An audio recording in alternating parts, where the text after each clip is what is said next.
Welcome back. Now what Mabel is going to do is show you some of the clothes that she crocheted. Now, I'm seeing a whole bunch of stuff here I like.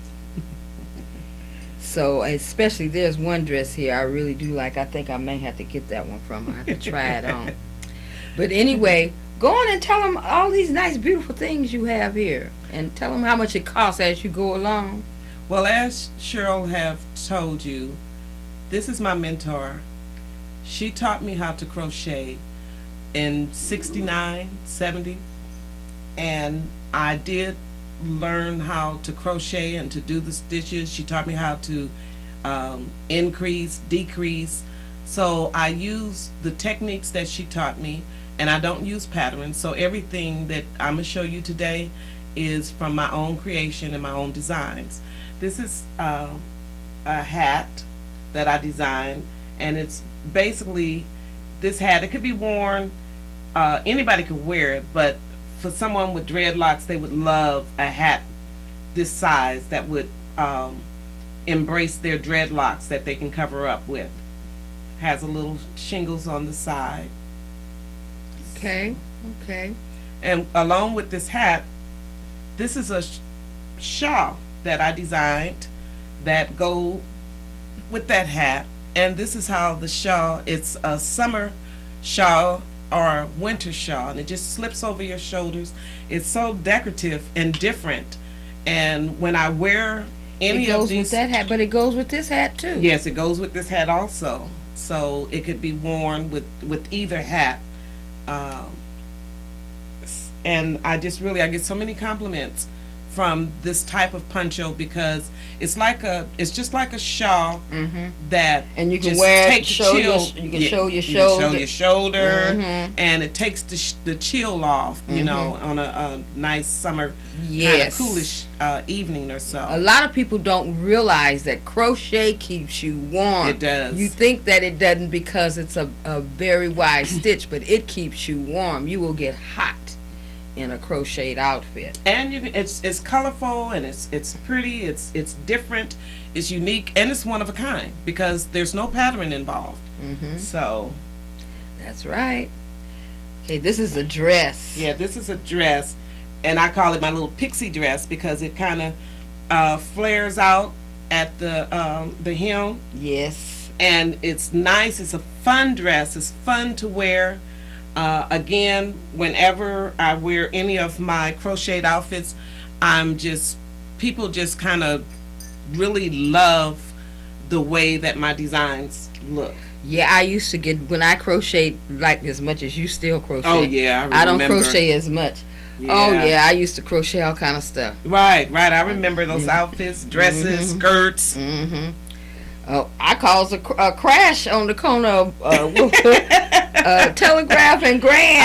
I had on some crochet hip hugger bell bottoms, and I had a halter top on. And somebody must have been trying to look through them holes. They could see something, and they couldn't because I had opaque pantyhose. Right. You know, they couldn't see nothing.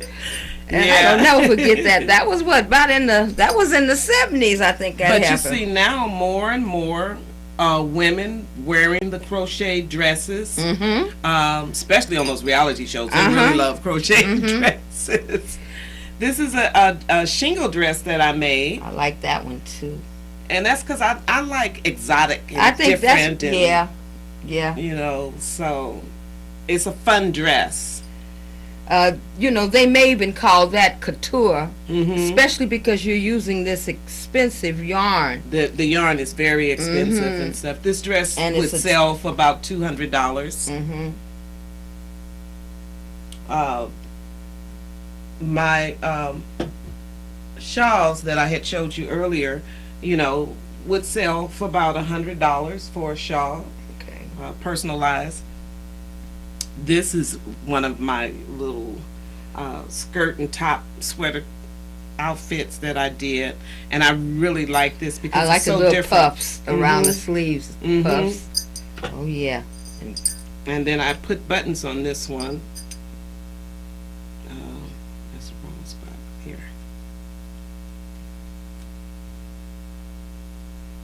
So I kind of wanted it a little dressy. So, you know, you can dress things up and down based on, you know. Oh, I like that with Yeah. the 2 little buttons there. Uh-huh. Now, does this skirt look like it goes with It do. That's the matching skirt that goes with it.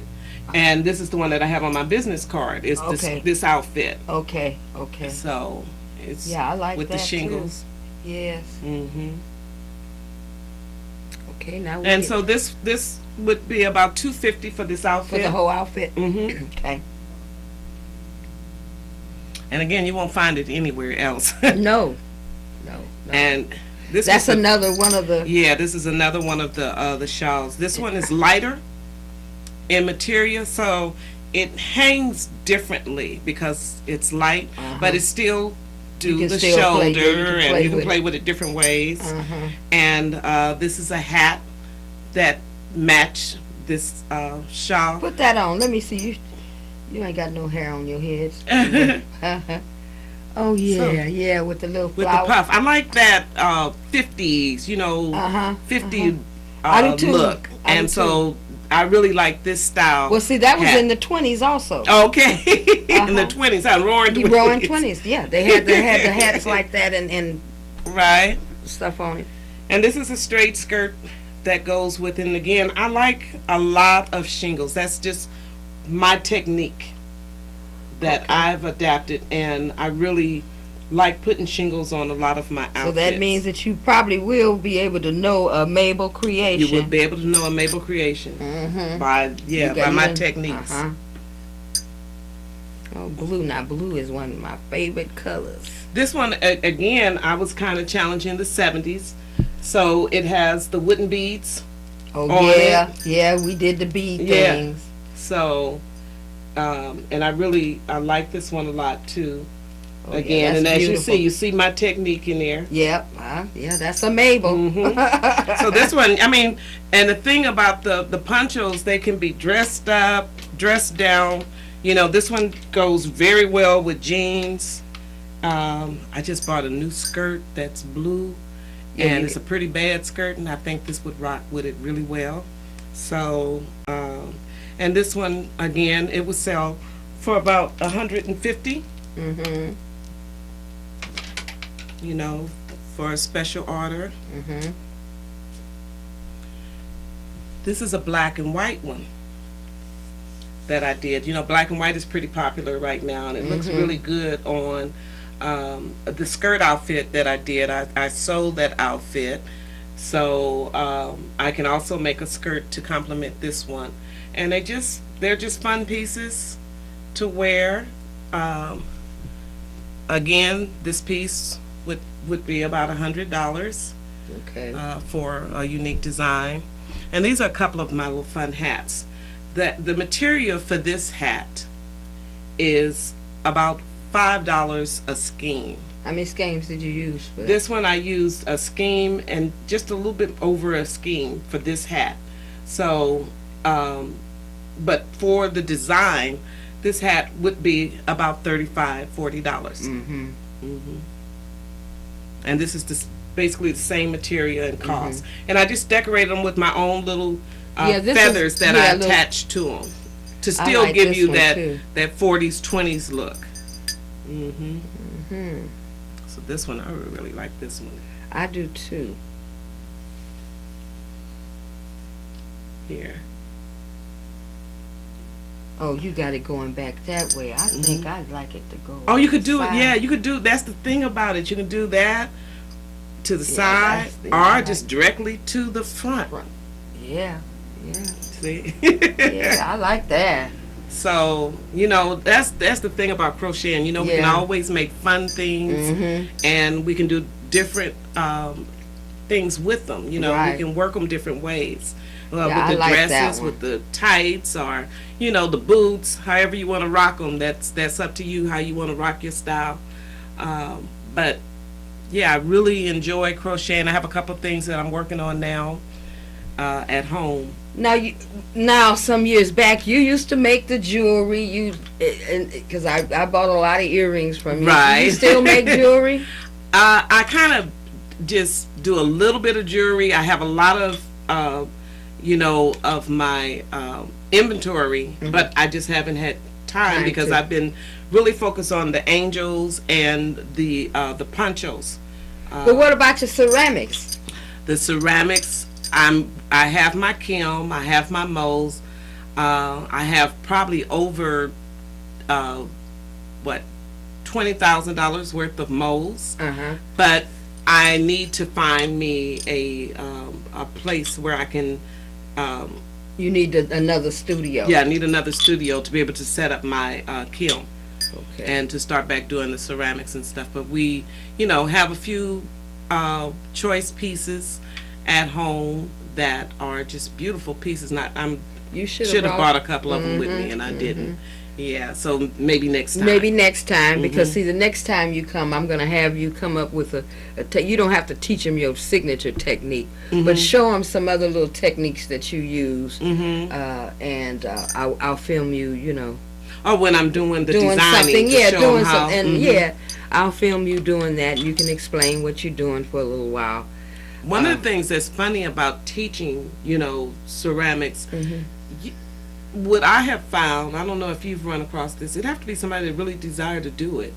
If they don't really desire to do it, it's hard. You don't have to tell me. Yeah. Because I call myself taking a ceramics class when I was in college, just to fill in between classes. Honey, anything you take in college is hard, and I had clay flying everywhere. But even with the crocheting, teaching young girls how to crochet, I have one little girl that I was working with, and I mean, she picked it up just like me.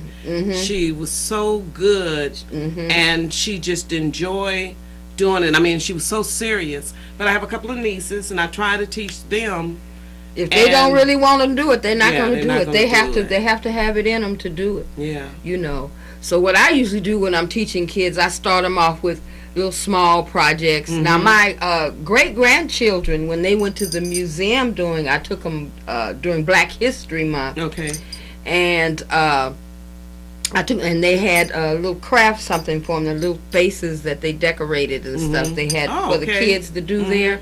And my grandkids enjoyed doing that. Okay. So and I just bought them the rubber band thing. Where you make the bracelets. Okay, yeah, they had asked me about that before, so I have two. Isn't that something how that went off? And because we dealt with rubber bands when we were little, but they just took it to another level.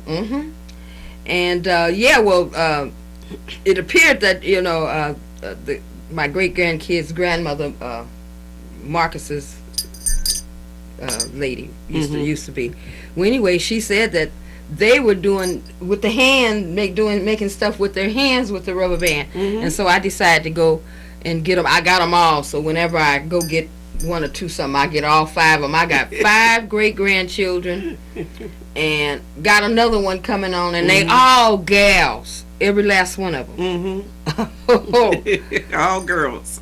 All of them girls. And so I'm getting them into doing some crafts, as well as they love to sing. Okay, well that's good. So I get them on the screen sometime and video them and send them their DVD so they can see themselves on screen. Well, that's one of the things that's really important, is to be able to take these crafts, take these gifts, and to be able to pass them on. And it doesn't make a difference if it's family, whoever want to learn. As we can pass them on. Whoever want to learn. Keep that going, because what happens a lot, you'll see, you have a lot of white children that have their own business, doing these same things. Yes. These same things that you're doing. Right. They got a big business. I mean, yes, what I'm saying. Yes, what I'm saying. And so we're going to have to start teaching our children that way. Right. So they will be a part of the business world later on, because see, right now when you look around Oakland, we don't have any businesses. And well, that's part of our fault, because every time we opened up a business, we wanted it to be a bar or a liquor store. So that's about what we opened up most of. Yeah. And so now they closing them down, and so I guess we can't think of nothing else to come up with unless it was a restaurant. We have a lot of restaurants, but restaurants are hard, to even keep open. But you have a lot of young people that are artistic, and it's not celebrated. That's right. So, they don't know what to do with it, and they think it's just doodling, and so they don't realize that they're gifted to do something. And that's your gift, so now turn it into some money. Right. So that's where we are supposed to come in as adults and parents and relatives to try to encourage them. If you don't know a handcraft, try to introduce them to someone that does know a handcraft to see if there's something that they would like to do. Keep them busy, and at the same time they can learn how to make money. I use it to teach math. See, I have the Junior Entrepreneur Program, which I got some more juniors getting ready to come in. Well, anyway, I have them buying wholesale and selling retail, and they little things like your angels. Right. I teach them how to do the math, because most of the time they have to buy at least 12 of them. Right. You understand? So they have to know how much they paid for that dozen and how much money they want to make. So how much are you going to charge for that's it? really good. So they have to do the math. They have to learn how to do that math. And so I try to keep them with things that even less than $1. They have some things from $1 and under, so they do small numbers. They'll learn to do the math using small numbers at first. Yeah. So we're getting ready. I have a group that says they want to start back doing it because now I'm on the TV. They want to show their skills and stuff. So well, that's one of the things we really do. We have to keep them encouraged and Right. let them know that there is value in what they do. They don't Right. even value what they do. no, because no one ever gives them a pat on the back. That's right. So they don't figure that what they're doing is worth anything. Oh, that reminds me of a girl I was training. It just brings me to tears. That girl didn't think she knew anything. And I gave everybody a list, and I told them to check off on there what you could do. Okay. And I had all kinds of things, bake a cake, change a car tire, all kinds of things. Oh, okay. Now this one girl, she flopped herself down. She said, I don't know how to do nothing.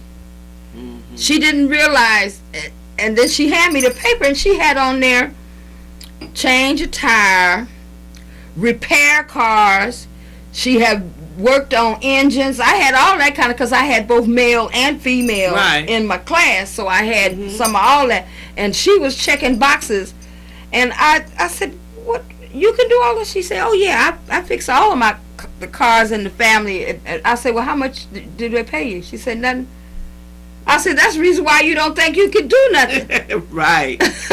You start charging them. I said, this is what I told her to do. You go around to the other places and find out what they charge people for doing what you're doing, and give your family a discount. But don't do it for free, because then you don't think you of any value. You won't value. Charge them something. One my very first computer was purchased from you. Ooh, that was so long ago. And that was my first introduction into the computers. So that's when I had the Computers and You show on Soulbeat. Right. Now we do desktop publishing, and I'm sorry, forgive me, but I didn't bring any of my. Oh, I got some of yours. Okay. Where is it? I had it earlier. The thing from the Nelly's thing. Right. It was up here somewhere. Oh, I did a program for Nelly. Yeah. I thought I had it up here. I guess I don't. We do obituaries and personal cards. So it's something how, you can get involved into something that you just kind of think, just getting on the computer, just doing a little play with it. And play with it. And how you can learn different programs, and you can develop, and that can turn into a business. Right. That you get pretty well known for. Like, I do a lot of obituaries, so I have friends and relatives and stuff. When someone passed, they would, turn to me to do the obituaries and stuff. I do parties, like retirement parties, and just any kind of party. and we'll go and we'll take the pictures and we make a memory book, and they're beautiful books. So next time you bring some of that stuff too. Right. Yeah. Well, see, most people don't realize they have God's gifts, Right. and it's not They're just God's one. gifts. Mm-hmm. I think you get a total of about 9 of them between Jesus and God. Mm-hmm. You get a whole bunch of gifts. I think about I forgot. I used to know where it was in the Bible, but anyway, try to develop those gifts. Mm-hmm. And because God is telling you that's how you're going to survive. Don't look at Really? somebody else's talents and try to be them. It don't No. work that way. No. See, I taught her how to crochet, but her style is so different from mine. She got her own signature to her crafts. I have my own signature. That's right. I know my work. Anywhere I see my work, I know it's mine. Mm-hmm. You know, I don't even have to have the label in it. Sometimes I'll put a label in them. Mm-hmm. But you have those gifts. Learn how to focus on that and how to challenge yourself to bring out your skills and your gifts and your talents. And it's good for parents to recognize their children. You might see a child that can take the pots and start Bamming on the pots, That's right. but bamming on them. That's to the where drum set. That and that's what you go and get them that drum set. Drum set. Because you can see that's you have a little girl that like to play with dolls and they like to make their doll Clothes. That's right. There you have somebody that is into designing. That's right. So when you see your children gravitate towards something, then you try to encourage that That's and right. to build them. And it's That's no right. telling where that sent.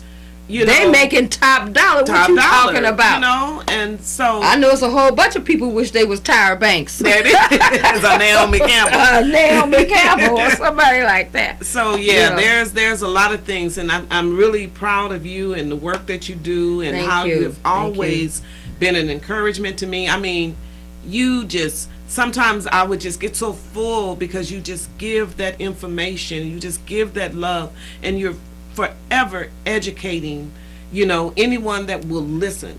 That's what you have always done, and that's what you have always done for me. I think I've been doing that most of my Yes, life, you so have. I think that's one of the things the Lord want me to do. From Yeah, you're an educator. I do that. I teach. In fact, that's what the Lord told me. I'm going to teach. That's this, right. This Bible here, and so I basically that's what I do, teach. Mm-hmm. And I've enjoyed it. But what we're going to do is close now. What I need you to do is name of your business, telephone number, all the information you want to give them. That will take a child. You have a child Right. that loves to take pictures and pose. That's my great grandkids. A model, and a model is a decent Email or what have you. Give them all of your stuff, and then we'll see you when you come back. Okay. Again, I'm Mabel Ellis at True Devotion Design. My number is 510-467-3001. So if you're interested in having a shawl or hats or a dress design for you, exclusively for yourself, or the angels, if you want to order angels for any occasion.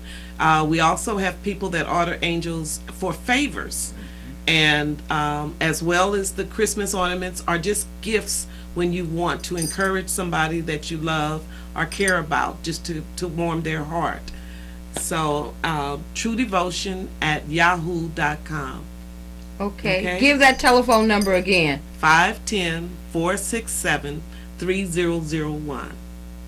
And thank you for coming by. Okay, I'm going to call you so we can have another appointment. Okay. But anybody, if you didn't know Mabel, you know her now. Because I've been talking about her for a while, for years. I even talked about her when I was in Alameda County, because she worked for Alameda County too. And she is the one that encouraged me to get the job. So this have been my mentor, my big sister, someone that I love in my heart forever. Yes. That's right. Knowing is not enough, we must apply. Willing is not enough, we must do. Until we meet again, I love you. Bye. Bye-bye.